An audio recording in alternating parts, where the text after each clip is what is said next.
So tonight we're gonna make a quick dinner. Samosas and pea soup. We're gonna put our samosas inside the air fryer for French fries. Yep. Okay. 400 or 370.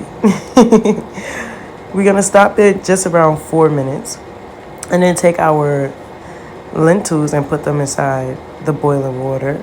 Very quick and easy steps. It's I think like 4 minutes. Pour it inside of a bowl. Dinner for two. You know the vibes. And allow it to sit for a little while because it's really hot. How does it taste? So we got the samosa. In case you don't know what it looks like. Stick inside it like.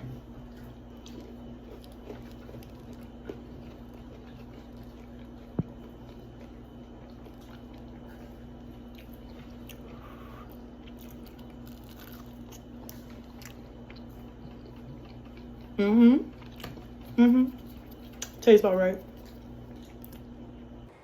I hope you guys enjoy. See you guys later.